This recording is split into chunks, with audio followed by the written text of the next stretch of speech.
Welcome to IslamicDonut.com. And a quick shout out to all the podcast listeners tuning in with us today. Yeah, it is really great to be here for this one. So today we are exploring what I think is a massive, high-stakes contradiction.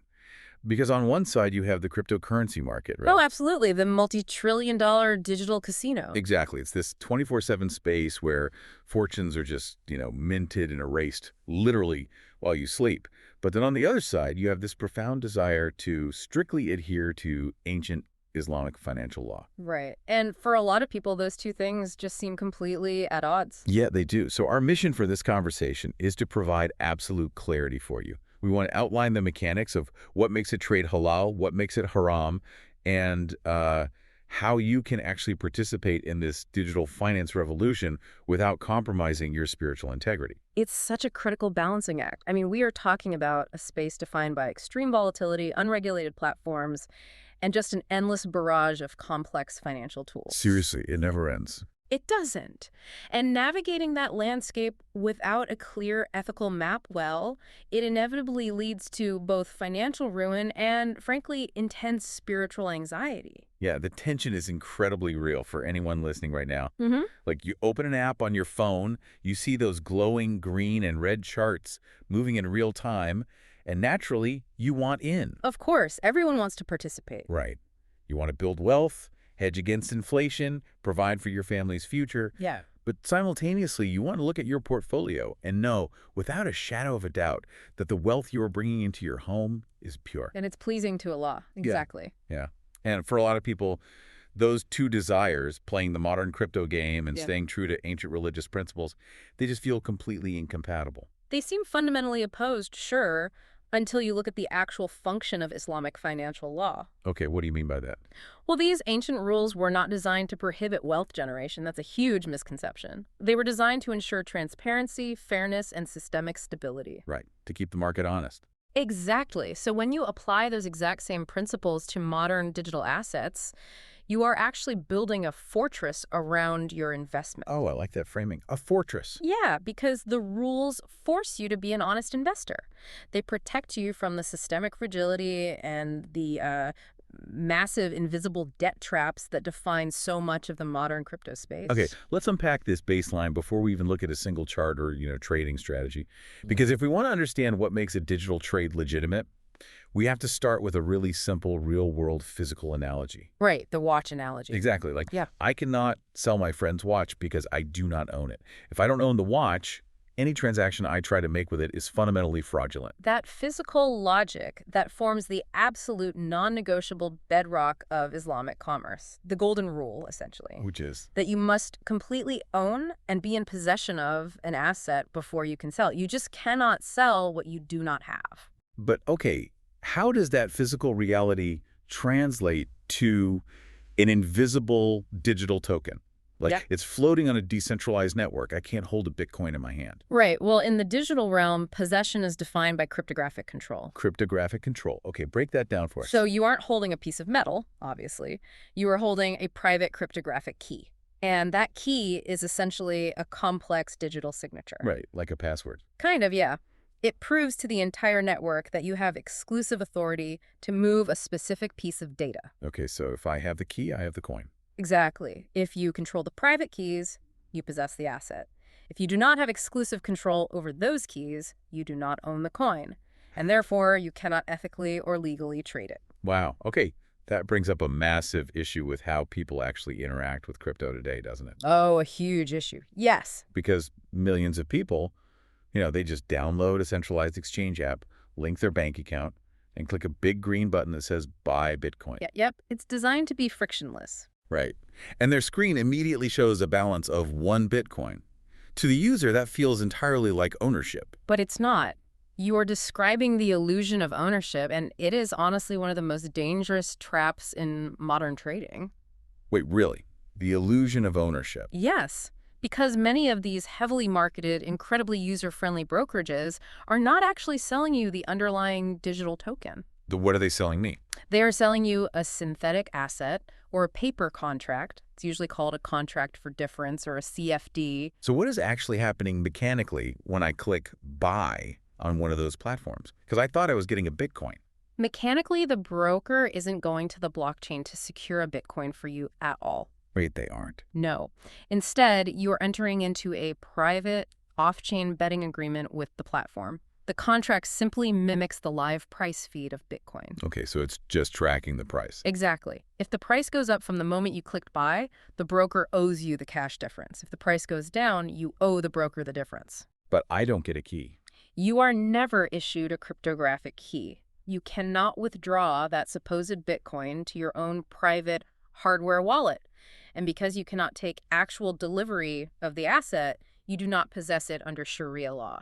So essentially, these platforms are functioning more like bookies taking bets on a horse race than actual exchanges selling a physical asset. That is the perfect way to describe it. You're just betting on the price action of a line on a screen. Man, that is eye-opening. It is the mechanical reality, and it really highlights why the Islamic rule of possession is so crucial, you know? Yeah, how so? When you allow people to trade paper contracts of assets they don't actually hold, you create a phantom economy. A phantom economy. Right. You get markets built on imaginary numbers, massive hidden leverage, and these systemic debt obligations. If everyone on one of those synthetic platforms tried to withdraw their Bitcoin at the same time, The platform would collapse. yeah, Because the Bitcoin was never actually there. exactly. The rule of true possession prevents that exact kind of economic fragility. Wow. Okay, so if true, verifiable possession is the absolute requirement, then the crypto space is just filled with landmines. Oh, completely covered in them. Because a massive portion of the tools heavily marketed to retail investors are built entirely around not owning the underlying asset. Right. They want you trading derivatives, not the asset itself. And here's where it gets really interesting, because if you were listening to this and watching your friends make like 10x returns during a bull run using these complex tools, it is incredibly hard to stay disciplined. It's very tempting. So let's break down the mechanics of these forbidden practices so people understand exactly why they fail the test. Let's start with leverage and margin trading. Okay, leverage is the prime example of a tool that breaks multiple ethical boundaries simultaneously. Walk us through it. When you trade on margin, you are borrowing capital from an exchange to multiply your buying power. So if you have $1,000, the exchange might lend you $9,000 more. Allowing you to take a $10,000 position in the market. Exactly. Which multiplies your potential profit, obviously. But also means if the market drops just 10%, your entire initial $1,000 is completely wiped out. Right. The extreme risk of liquidation is a huge issue, but the fundamental religious violation is that you are trading with funds you do not possess. Going back to the core rule. Yes. You are taking ownership of an asset using a debt obligation.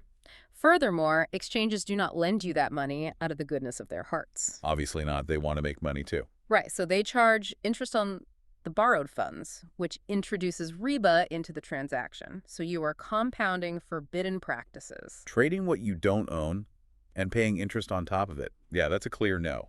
What about short selling? Short selling is another big one. Because you see traders on Twitter bragging all the time about how they quote-unquote shorted a coin right before a massive crash and made a fortune. Mechanically, how does a short sale actually execute? Let's walk through the numbers of a short sale.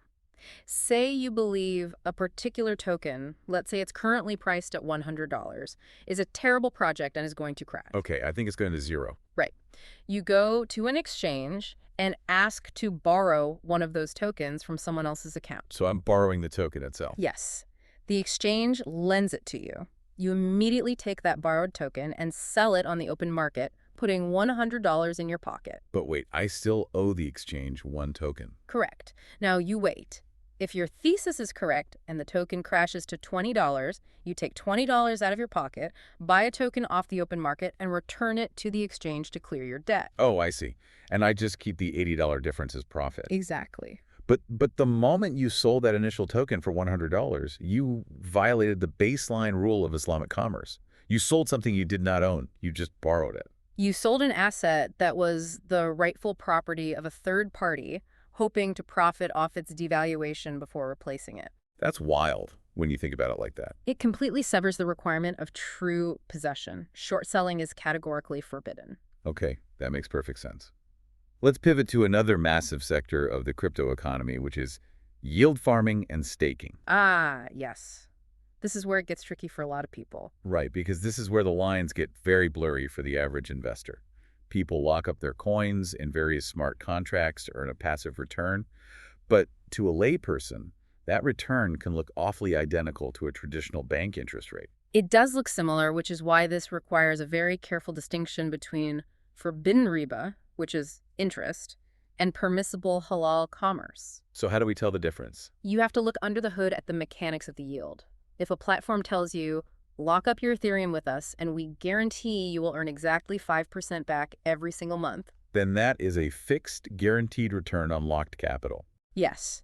And regardless of what they call it, whether it's staking, lending, or yielding guaranteed profit without shared risk, is riba.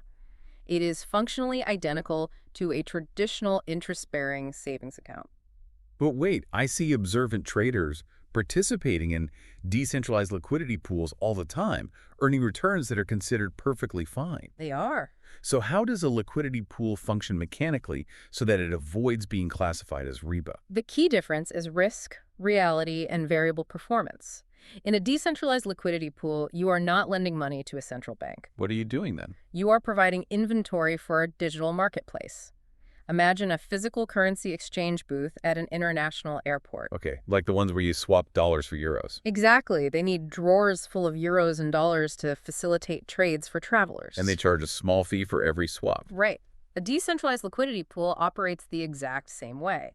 You deposit a pair of tokens, say Ethereum and USDC, into a smart contract. Whenever a retail trader comes along and swaps between those two tokens, the smart contract charges them a tiny trading fee, perhaps 0.3%.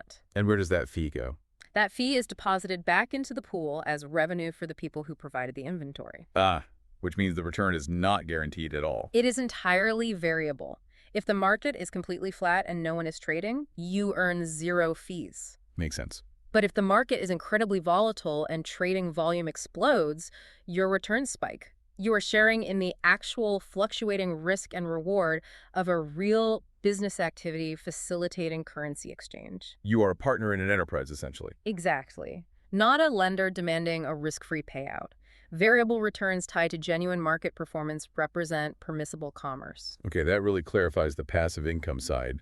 But what about the act of day trading itself? Let's talk about it. Because isn't all day trading inherently speculative? Like if I buy a token at 8 in the morning, hoping to sell it for a 5% profit by noon, how is that spiritually different from betting on black at a roulette table?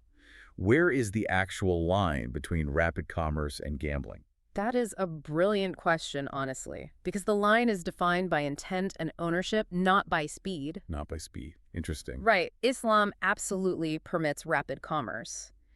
Think about a merchant at a physical bazaar.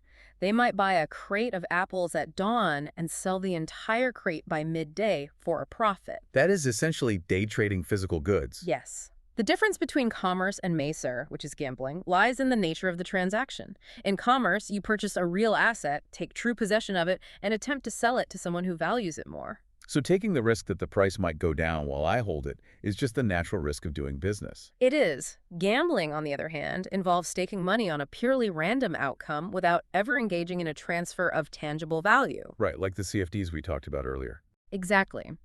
When you use synthetic derivatives to bet on whether a price feed goes up or down without ever taking delivery of the token, you've crossed into excessive uncertainty known as gharar and gambling. Buying an asset, owning it, and selling it is commerce. Wagering on a price fluctuation is a casino. Precisely. So we strip away the margin, we strip away the shorting, the synthetic paper contracts, and the guaranteed interest. What are we actually left with? A lot, actually. For the listener who wants to build wealth correctly, what does the permitted path look like? The permitted path is powerful precisely because it is uncomplicated. The primary foundational method is spot trading. Which is just the classic mechanism of buying an asset at its current spot price, holding it and selling it when it appreciates. Yes. You execute a buy order. The blockchain verifies the transaction. You take possession by moving the tokens into your own private self-custodial wallet. Holding your own keys. Holding your own keys. And when the market condition is right, you sell them. I feel like some people might hear that and think it sounds too archaic or maybe too slow. They feel like they cannot compete with institutional traders without using high-leverage derivatives. That's a common fear, but it's unfounded. Observant traders are executing spot trades at a very high level using sophisticated swing trading strategies. So they aren't just blindly buying and hoping for the best. Far from it. They are utilizing advanced technical analysis. They are studying market structure, analyzing volume profiles, and tracking historical accumulation zones to identify where an asset is fundamentally undervalued. Wow, so they're really diving deep into the data. Yes, they buy the asset in those low demand zones, hold it through the market cycle, and sell it when retail euphoria drives the price back up. Which is fascinating because what they are doing is taking a 21st century cryptographic technology and applying the exact same ethical mechanics that Muslim merchants have used for over 1,000 years. It really is beautiful when you connect it to the bigger picture. Consider the ancient merchants operating along the Silk Road. Oh, put us in their shoes. A merchant arrives in a city and analyzes the local market. They notice that a bumper crop has caused the price of grain or raw silk to plummet due to temporary oversupply. So they buy it up while it's cheap. The merchant purchases the physical goods, taking literal possession of the inventory. Then they wait. They understand market cycles. Just like swing traders. Exactly. Months later, when winter sets in and supply dwindles, demand surges. The merchant sells the inventory at the top of the market cycle for a substantial profit. They were executing swing trades based on supply and demand dynamics. And today, a trader sitting in their living room looking at a Bitcoin chart is doing the exact same thing. You identify oversupply, you secure the asset, and you distribute it during a period of high demand. You were applying centuries-old commercial wisdom to a digital landscape. The underlying asset changed from silk to cryptographic tokens, but the pure ethical mechanics of the trade remain completely unchanged. It really grounds the entire process, you know. It connects you to a profound historical tradition of ethical commerce rather than leaving you feeling isolated in a modern, hyper-financialized casino. And it removes the anxiety. Oh, absolutely. When you trade this way, you aren't constantly worried about getting liquidated by a sudden price wick or dealing with margin calls. You own the asset. You have the freedom to simply wait for the market to recover. So you applied that merchant mindset, you've navigated the volatility, you've hit the top of the market, and you cash out. But acquiring the wealth is only half the religious equation. Right, it's what happens next. What you do after the trade settles ultimately determines your spiritual standing. So let's tackle the uncomfortable scenario first. Okay, let's hear it. What if a listener realizes right now, during this conversation, that they accidentally made haram profits? Let's say they used leverage last year, or they earned interest from a staking protocol simply because they didn't fully understand these rules until today. It is an incredibly common realization, and it often triggers immediate panic and guilt. I can imagine. People realize they have tainted capital mixed into their portfolio. The guidance here is clear, though do not despair, because intention and knowledge really matter. However, the mechanical rule for the tainted funds is absolute. Which is? You cannot keep that illicit profit, and you cannot utilize it for personal benefit. So you can't just take the leveraged profits, buy a new car, and tell yourself the universe wanted you to have a nice ride. No, absolutely not. The wealth has to be completely excised from your life. It must be surgically removed to cleanse your remaining portfolio. Yes, but there is a very specific methodology for how you dispose of haram wealth. It must be given away to the most vulnerable, the poor, the needy, or for disaster relief. But it must be given anonymously, right? Why is that anonymity so critical? Because you are giving it away as sadaqah, which is charity, but you absolutely cannot claim any spiritual reward for the donation. Wait, really? No reward at all? None. The money was never lawfully yours to begin with. Therefore, you cannot receive divine credit for being generous with funds you acquired through forbidden means. Oh, wow. That is a stark reminder. It is a process of purification, not an act of philanthropy. And what if those tainted profits are mixed in with the original money I deposited? Do I have to give away my initial investment too? No. Islamic law fiercely protects your original legitimate capital. Okay, that's a relief. If you invested $1,000 and made $500 through an illicit leverage trade, your original $1,000 is yours to keep. You only extract and dispose of the $500 of tainted profit. But the disposal must happen quietly. Very quietly. You cannot use it to pay your obligatory zakat, which must only come from pure wealth. You shouldn't do it publicly, and you shouldn't even hand it to a recipient directly if it reveals your identity as a benefactor. So it must flow from an unknown source to an unknown recipient, Exactly. which is where cryptocurrency actually provides a massive built-in advantage, doesn't it? It really does. By using secure, verifiable blockchain networks, you can transfer those specific tainted funds directly to a trusted international charity's wallet. The transaction executes instantly, the funds reach orphans or refugees who desperately need the economic relief, and the donation never traces back to your personal identity to create a public spectacle. It is a profound mechanism for spiritual course correction. It forces you to confront the error, rectifies the balance by helping someone in desperate need, and restores your peace of mind. You quietly cleanse your ledger, you learn the mechanics of ethical trading, and you move forward. Beautifully said. Now let's talk about the other side of the coin, the successful permitted path. You analyzed the market structure, you executed a beautiful Sharia-compliant spot trade, you held the keys, and you earned a pure halal profit. Now what? Now you face one of the most beautiful obligations in the Islamic faith. Zakat. Yes. For pure, lawfully acquired wealth that has reached the minimum threshold and been held for a lunar year, the 2.5% zakat becomes an absolute obligation. And zakat translates literally to that which purifies. Right, it does. It is the mechanism that cleanses your success and acknowledges that the ultimate source of your wealth is divine provision. And there is a specific habit regarding this that separates good traders from truly exceptional ones. Yes, the immediate calculation. Right. Many of the most successful, generous Muslim traders do not wait for the end of the year to calculate their zakat on their crypto gains. Because the market moves so fast, they calculate it immediately. It's an incredible practice. Every single time they close a profitable swing trade, they immediately calculate 2.5% of the net gains and distribute it to those in need.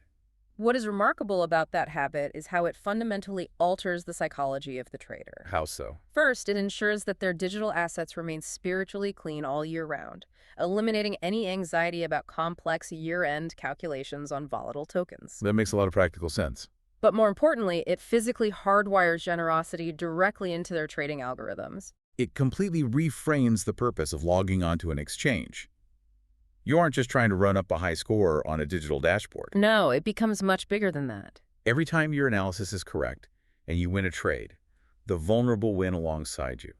Every time you secure a little more financial freedom for your own family, you are simultaneously rescuing someone from distress, feeding a family in conflict zone, or providing shelter.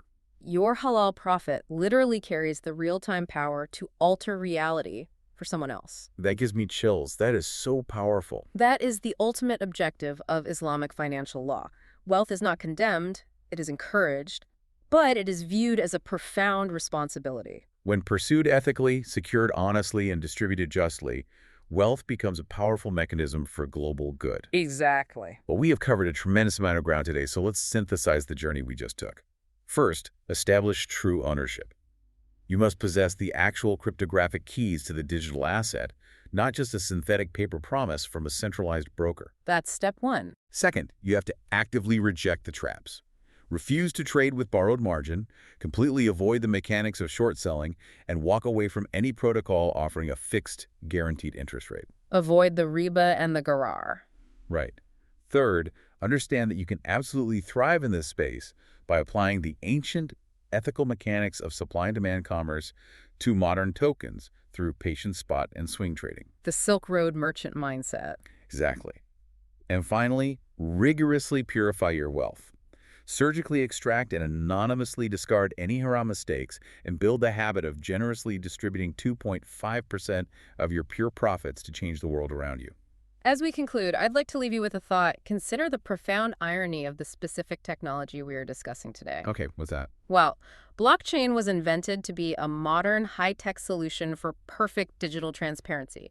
It is an immutable, mathematically verifiable public ledger where nothing can be hidden. Right, everyone can see the transactions. And yet, this cutting-edge technology might actually be the ultimate tool for holding ourselves strictly accountable to the ancient ethical rules of financial purity. Oh, wow, I never thought of it like that. It is a system that inherently demands honesty, mirroring the exact same honesty demanded by centuries of Islamic commerce.